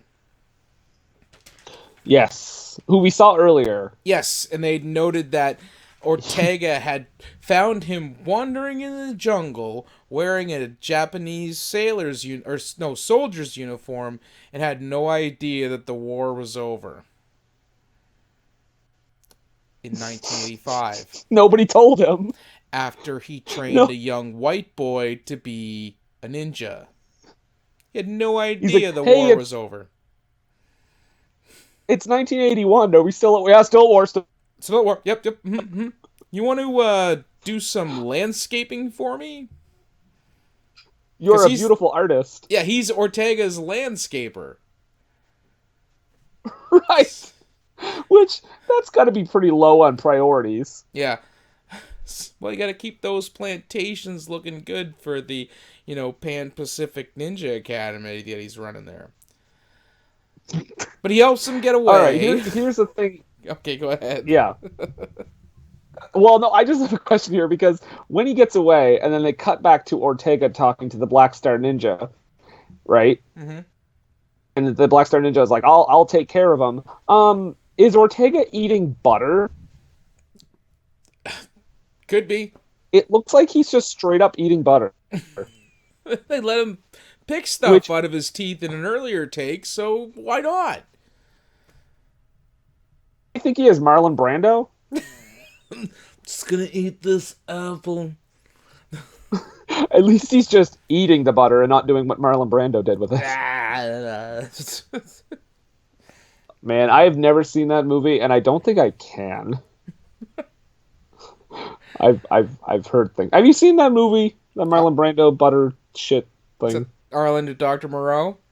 No, it's some European movie where he there was a big controversy about it recently because apparently he kind of sort of raped the girl that was in it with butter, and she didn't know that they were gonna go that intense or Last realistic. Tango in Paris? Yeah, I haven't seen that. No, that's messed up. But yeah. Anyway, I thought he was eating butter. Is the point? Duty gets away thanks to his ninja Yoda master and gets back to base and is promptly arrested. Immediately. If there was not a time that we needed the help of Ernest P. Worrell, it was now. Oh, Lord. In his grandma. No, as the governor's inspector. Right. They could have dressed up the colonel's daughter. Well, she wouldn't have had to dress up because she's the colonel's daughter. Again, nothing would have surprised me in this movie at this point. No, it have happened. I probably would have been like, yeah, that's fine. Yep, that's about right. It's canon film. Sure, Jim Varney's in this movie. Okay, that would have been a big grab for canon. Holy crap! They immediately arrest him and tell him you're gonna go see the duty officer because he's gonna be processed and essentially court-martialed. Was the duty officer a meth head?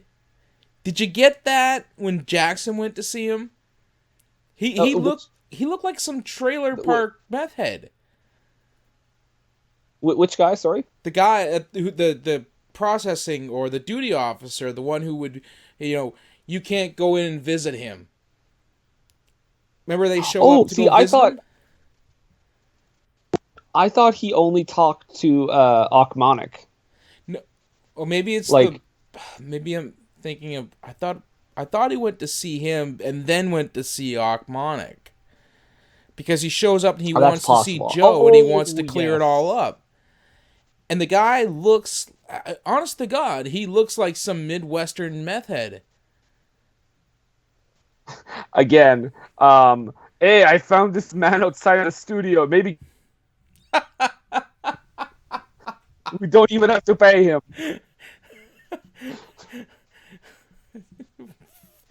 Yep, it was the Very 80. It possible. would have been meth. It would have been coke, but or crack, I guess. 85, but Yeah, a little yep, mix, a little grab bag of everything. a little bit of everything. He looked messed up, is what I'm getting at. He looked like some. He looked like some Appalachian drug addict. Unfortunately, Yeah, I would guess he was not long for this world at that point. probably not. It's like Torgo. Torgo. That Torgo. God rest thee. And this is Oh, where we poor see Torgo. the again the colonel's daughter makes an appearance dressed as a purple rectangle when Yes. Jackson's trying to get her help to get Joe out of jail. We cut to Joe doing his "Here is the church, here is the steeple." Right? What was that? I guess those are his centering katas or But prayers like or whatever. there was there was nothing to suggest that. He's just kind of making weird things with his hands. They had like a half a second flashback to when the old guy taught him as a kid, but Yeah. it's never made super clear. So when they got back to it, he's like, "Here's the church, here's the steeple.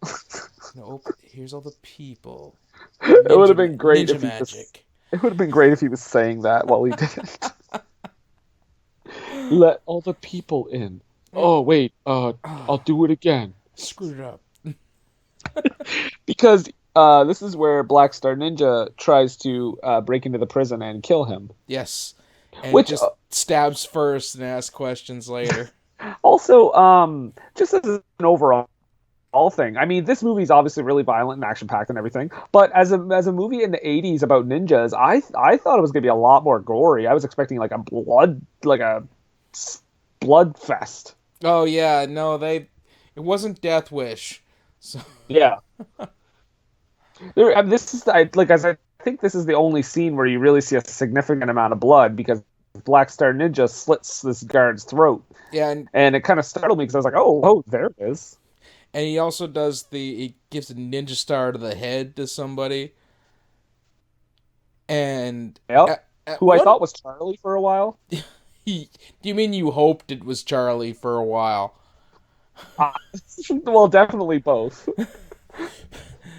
But he shows up and the guard comes into Joe's cell after the Black Star Ninja has stabbed his pillows, like disguised, because that's what Joe did. Right. Joe has like put himself up above the cell door to hide, and he just doesn't intervene when the ninja kills that guard. Oh no, he just takes off. He's like, I'm just gonna sit. No, he's like, He I'm gonna lets stay up here while you kill him. Then I'm gonna leave. Yeah. Like I understand the military police are the ones that arrested you, but maybe, it might help your case if you helped them. Yeah, Um like okay.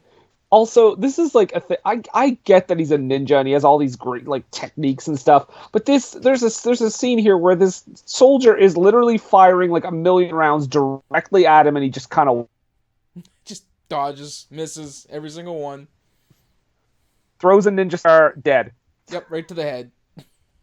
right to the head. Yeah, and then Duty gets away in a vehicle. Oh, wait, is this wait, this might be later. No, he Oh gets no, away and he this is here. goes to.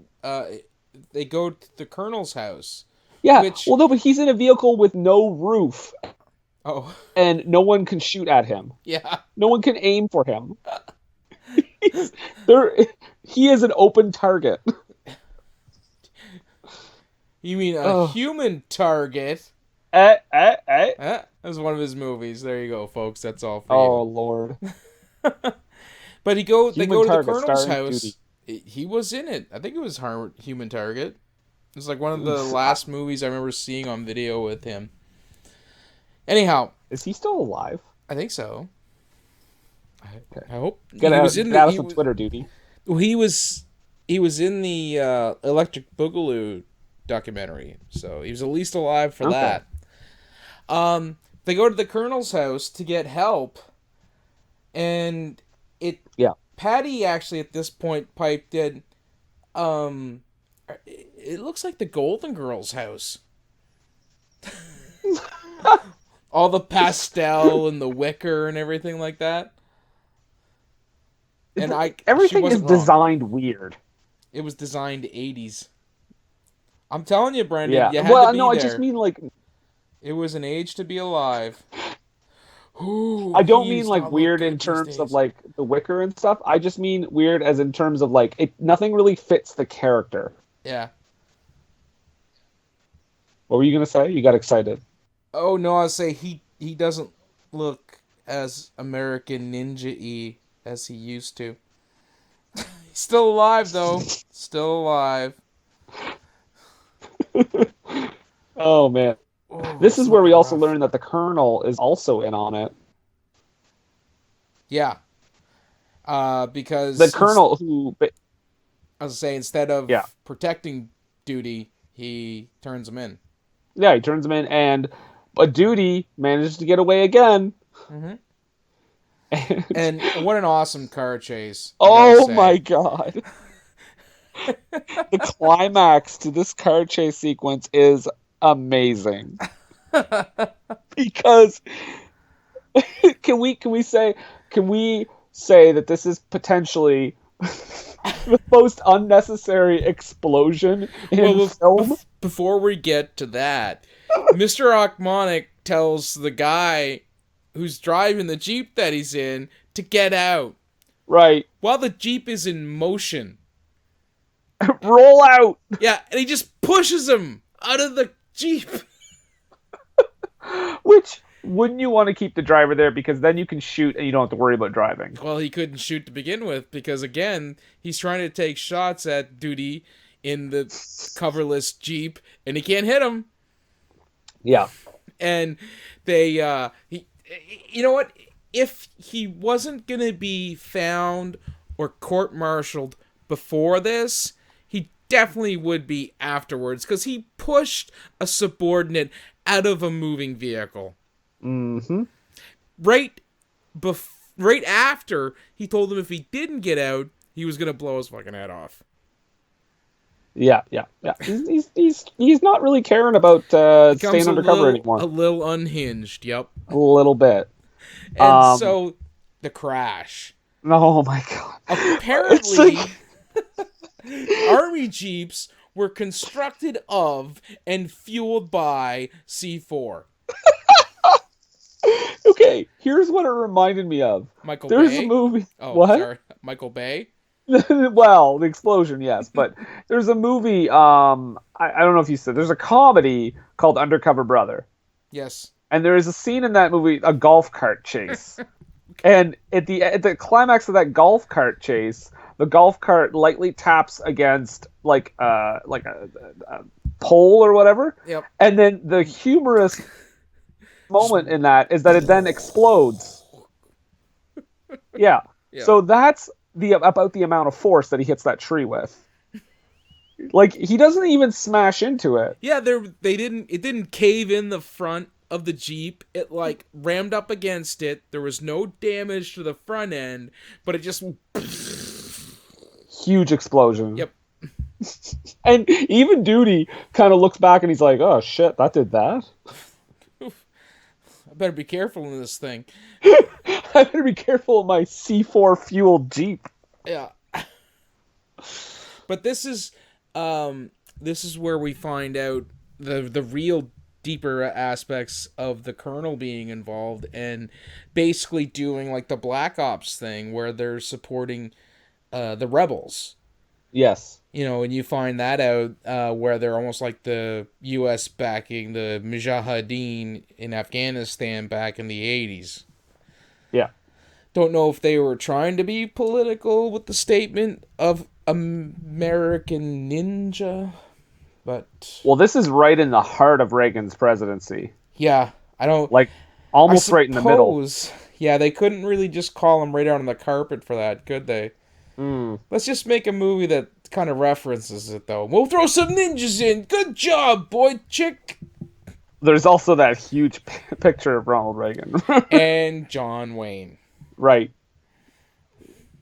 Um, so yeah, this is where we see the picture of John Wayne, and Ortega kind of alludes to like like getting rid of his daughter, the colonel's daughter, and that prompts him to like slap him in the face or punch him or whatever. Yeah, he punches him right in the nose. Yeah. Sets him right down. Meanwhile, Black Star Ninja is kidnapping the colonel's daughter. And I gotta say, a nicely appointed room. She had quite the boombox, actually. I was really impressed by her stereos. Oh, and then she was kidnapped and drugged. Yep. And like, did he?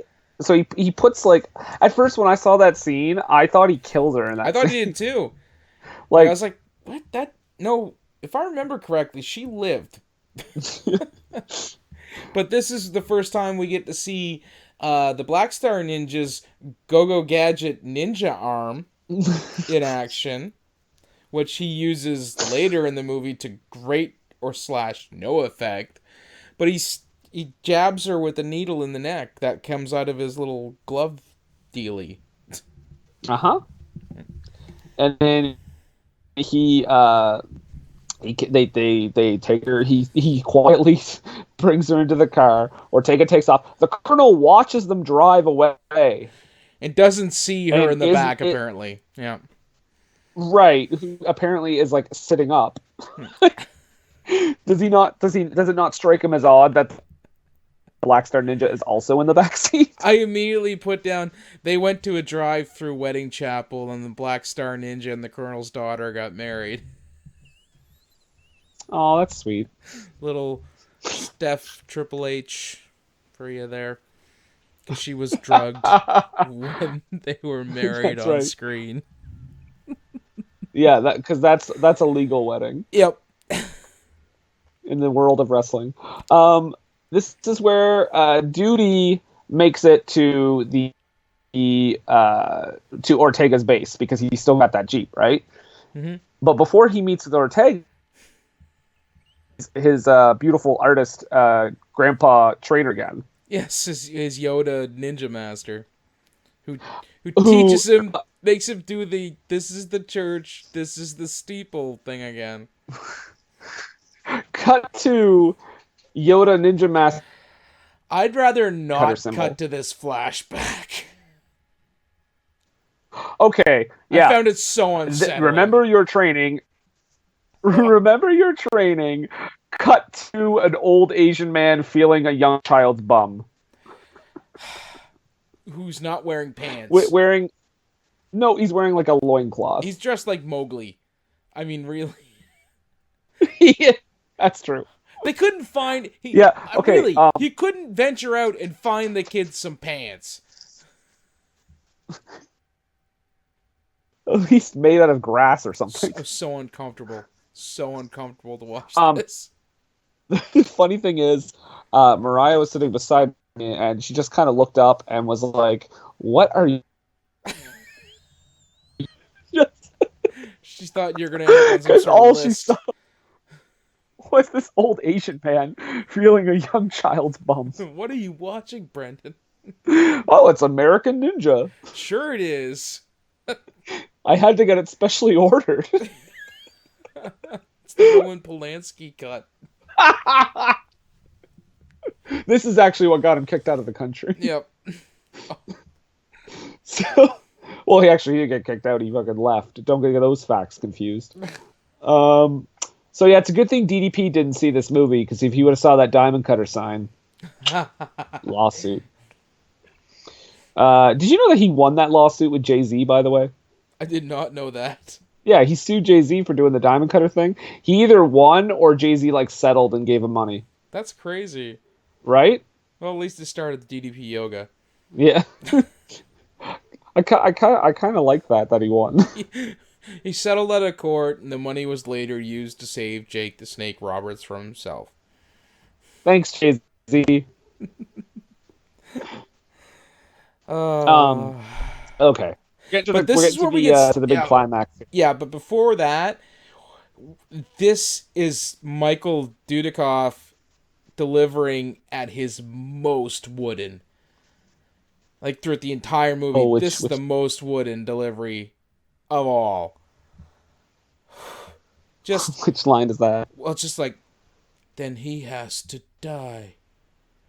When they're talking about the Black Star Ninja, how he's no longer following the Bushido code, and he just instead of Mm.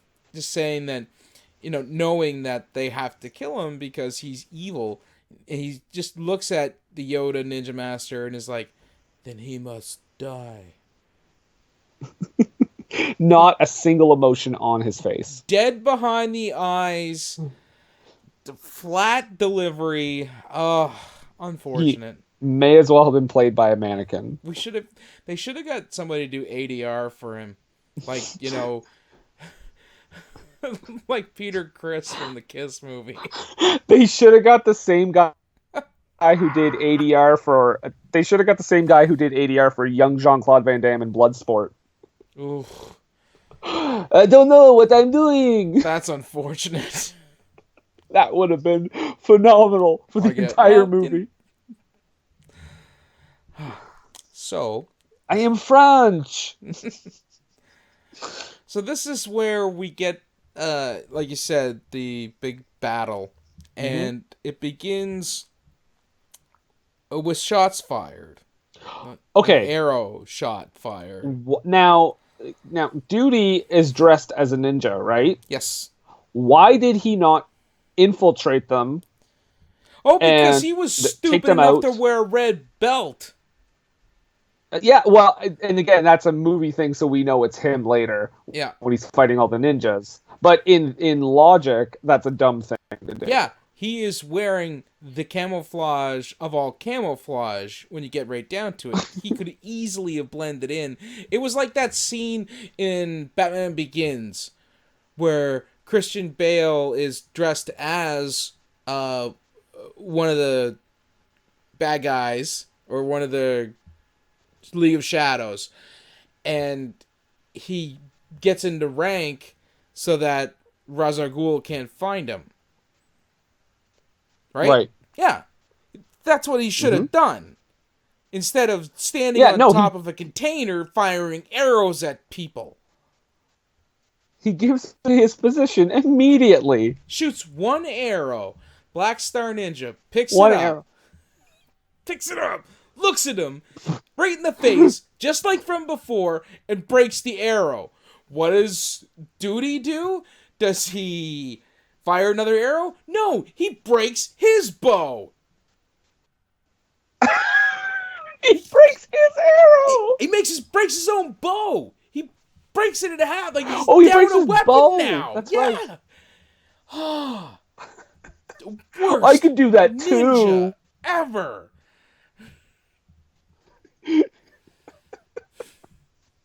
It's like that's like right out of like a Leslie Nielsen movie. Yeah. Like it'd be like if Leslie Nielsen fired an arrow, someone broke it, and then he broke like all his weapons Just to and like show that looked he intimidating back at could. them.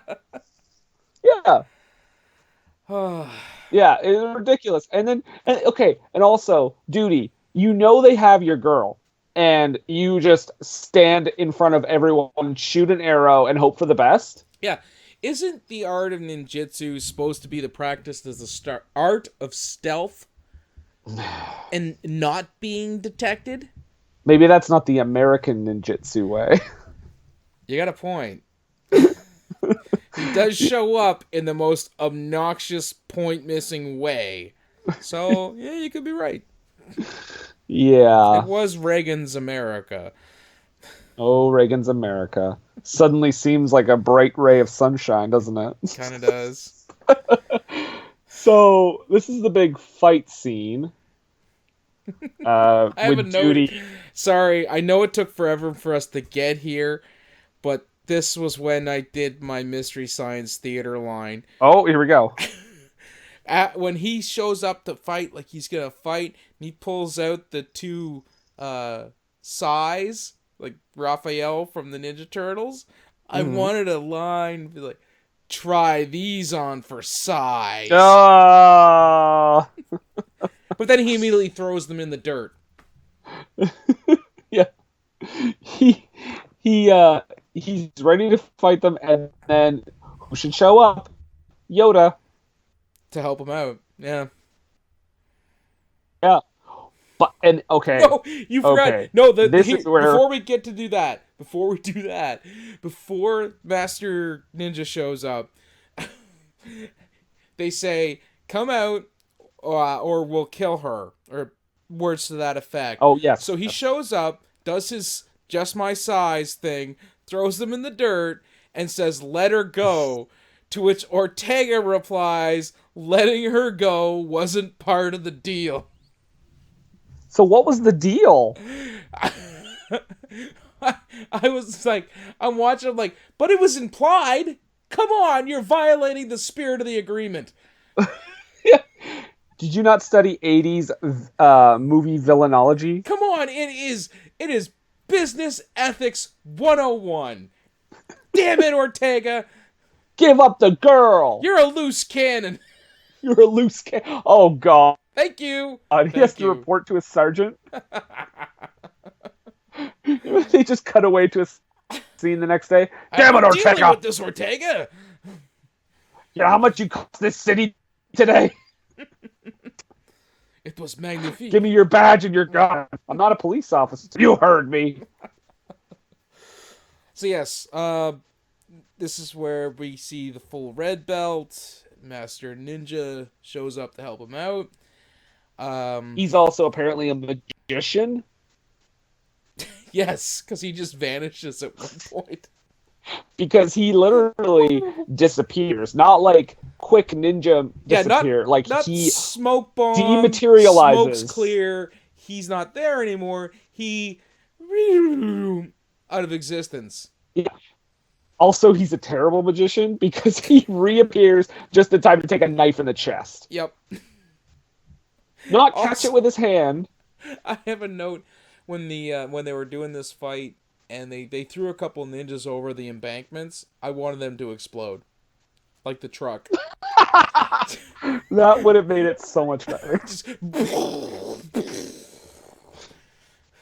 The twist is that all the ninjas are robots.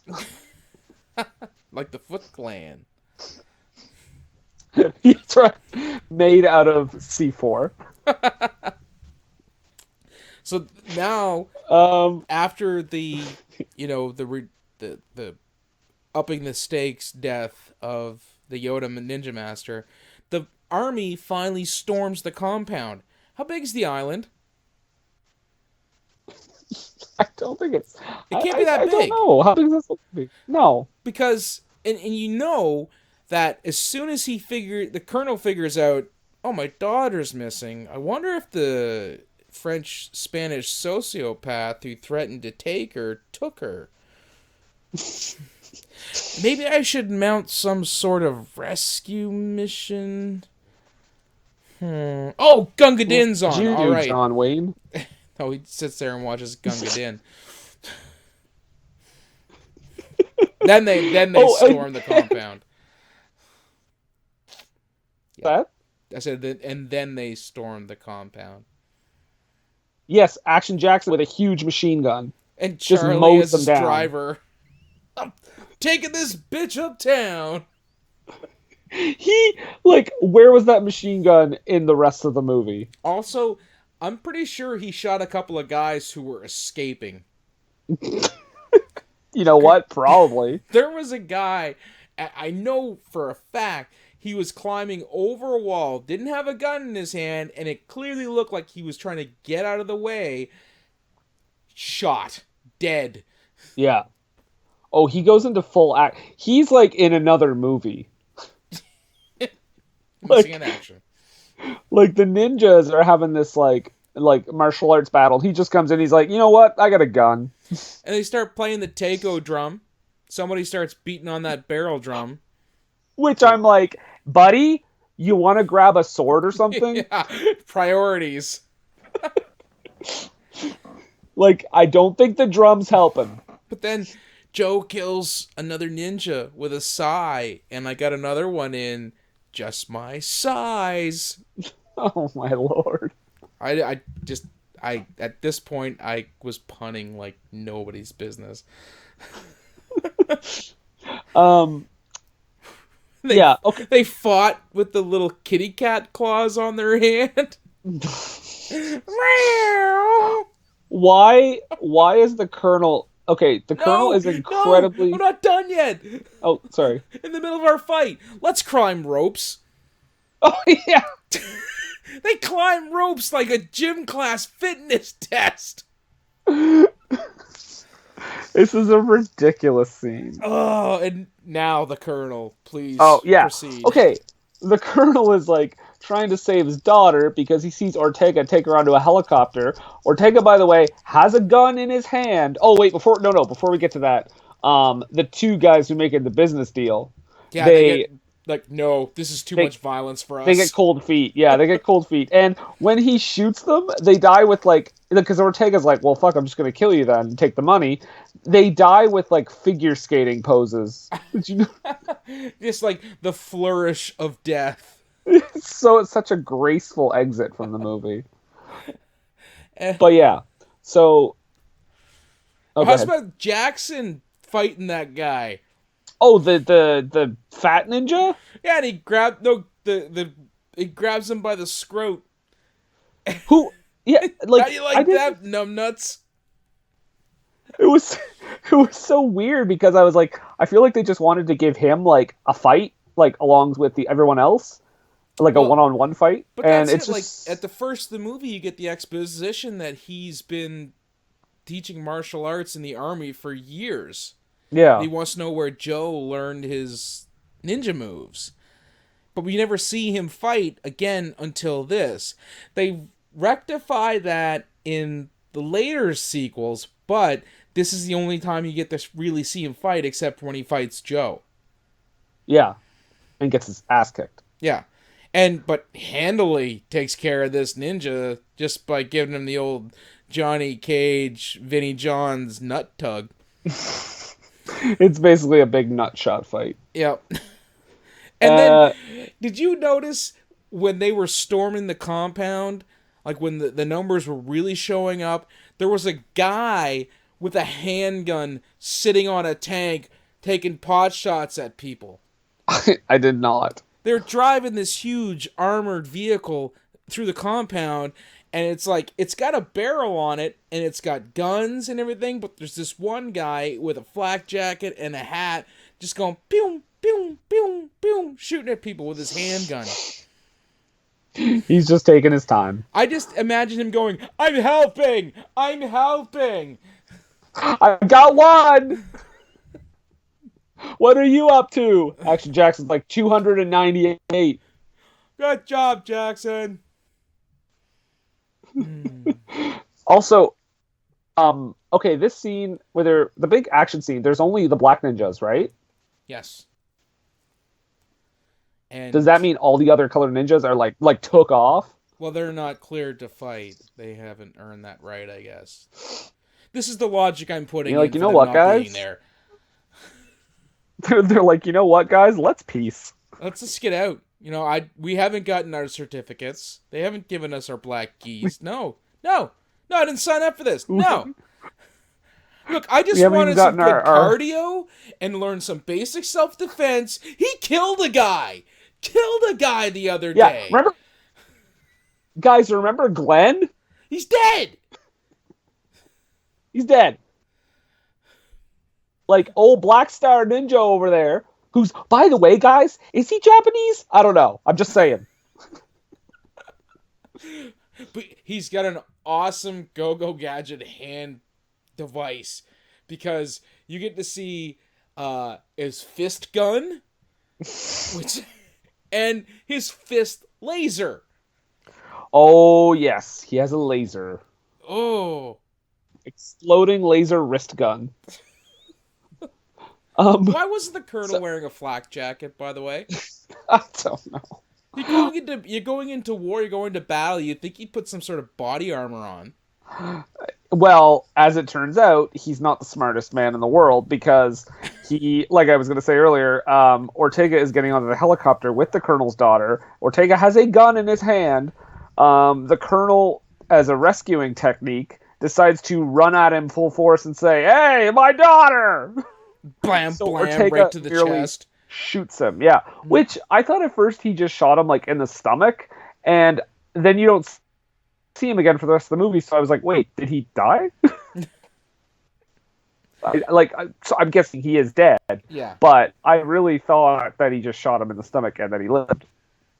So then we have the helicopter fight. Well, Ridiculous. first the Black Star Ninja gets killed. Oh, yes, please proceed. I actually don't remember how he killed him. That's right. Neither do Oh, I. I don't remember. I know that. Okay, what I do know is that Ortega is a dumbass as well because he gets in a helicopter and then they're about to take off and they would have gotten away We got no, to see this but fight. vote for those meddling kids. See who wins this. I would have gotten away with So the this Black Star stew. Ninja gets killed, and then he's like, "Oh, okay, go, go, go!" Yes, because they're fighting And in then the yes, pond. this scene. Yeah, and he's like, "No, Yeah, wait for the ninja." Why? right. You Just go, hired man. him. He is hired help. That I'm not saying that employees should look expendably upon their employees, but you hired him as a mercenary to act as a buffer between you and the people who are trying to hurt you. He is doing exactly what you paid him to do, leaving the helicopter. Yeah. Oh, now you can get to this amazing helicopter fight. Well, so after the Black Star Ninja's killed in the pond, Joe jumps onto the helicopter to try to get the Colonel's daughter back. Ortega's trying to shoot him. There's several times where I feel that he was absolutely in the range of fire, the line of fire, and could have easily been shot and was not. Um, he's on the leg or the foot of the helicopter trying to do it, and I don't ever really recall him climbing in to the helicopter, but at one point at the end when Joe gets up to rescue the colonel's daughter, he's sitting in the seat next to her. I I think Duty's in the seat next to her. No, Ortega. Right. He was a minute ago. He was on the foot of the helicopter trying to find Duty so he could shoot him. Right. Yeah, it's staged ridiculously. All the while this fight is going on, Action Jackson has found a cruise missile apparently, a Yeah. shoulder-mounted Stinger, like a shoulder-mounted anti-aircraft missile, and has locked on to the helicopter. And he's like, come on, Joe, get him up. And they, for some reason, the helicopter pilot flies really low and really close to the house. And Joe grabs the colonel's daughter. They jump out onto the roof, and Action Jackson blows the helicopter out of the sky, raining down shrapnel, I would guess, possibly onto Joe and the colonel's daughter. Oh yeah, because it's like right above them. Yeah, there would have been an errant rotor blade at least. Also, it's weird in this movie that gets to be Action Jackson's kill. Well, the one he's noted for, because I mean he had that machine gun earlier, but Yeah, well, yeah, like, but I mean, like, shouldn't it be like, a movie wise? Wouldn't it have made more sense for Duty to kill Ortega? no, because this is how he learns that teamwork is in his best interest. Because remember, at first he Well, wasn't a big team player. also, we don't even get any kind of like sadness about Yoda dying. It was No, we just it get happened and they moved on. a face shot of his dead eyes staring at us before they cut to a helicopter shot of all the carnage and the credits roll. Did you notice that it ended very similarly to Captain America? Yes, Because again, like the dead-eyed stare from him, and then cut to credits. also in the credits, I don't know why this made me laugh so much, but at the end of the credits it says German Shepherds provided by Beauchamp Farms. Do you Well, it's remember German Shepherds in this movie? I don't. I don't actually know. I don't think so. That's why it was like, where were the dogs in this movie? Were they like his pets or something? I don't... Maybe? Well, now I gotta watch the movie all over again. Oh, darn. That's so sad for you. Yeah, I know.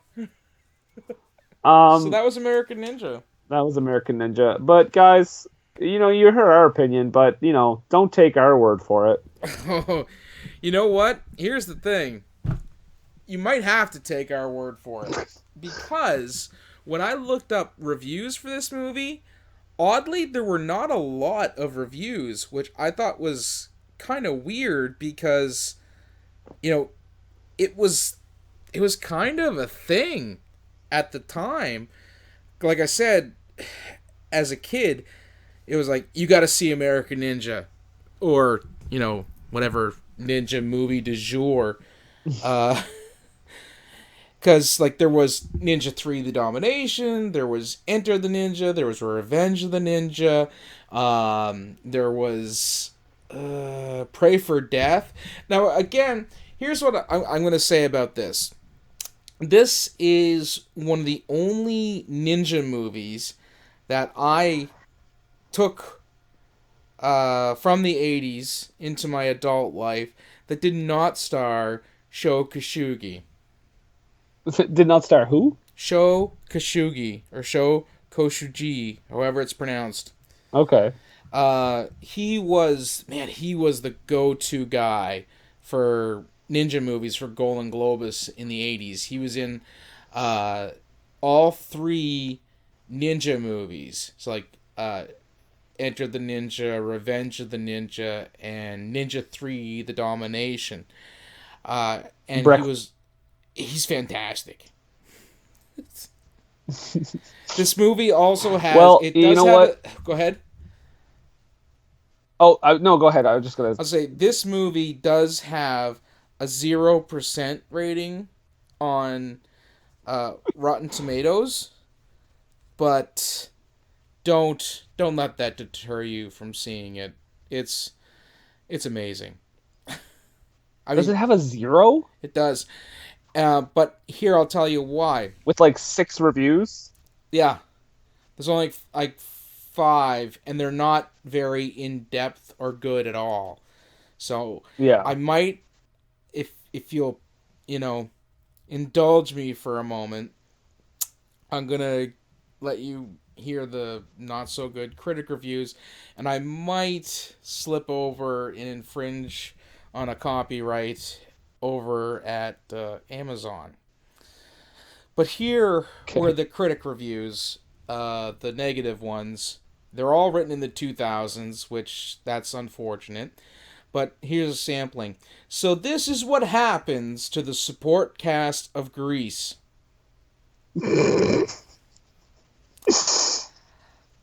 I hate it now. I loved it when I was 14. Does that count?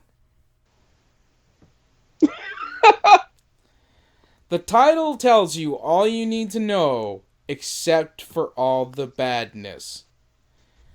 There's no link here for me to read more. Like, to read further. So I'm gonna pop over to Amazon real quick. Okay, while you're on the way there, I just want to say, did you read the one from the Sun Sentinel? No. Okay, so they say there's a funny quote there. They said American Ninja is as serious as a Roadrunner cartoon, but fans of films about a martial arts assassination squad aren't interested in high dramatics. They want mortal blows in the form of killer kicks and powerhouse punches. In that respect, this movie delivers. That was a positive review. Okay, so here's one of the negative reviews from Amazon.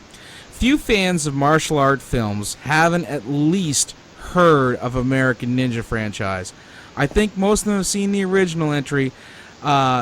Here, I'm not sure how many folks value this one as genuine martial art flick rather than a nostalgic slice of camp, and I'm afraid I can't count myself among them.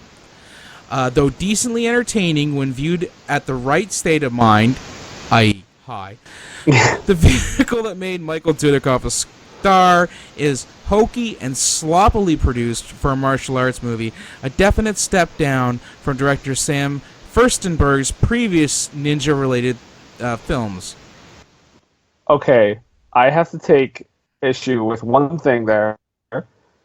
Yeah. The movie that made Michael Dudikoff a star.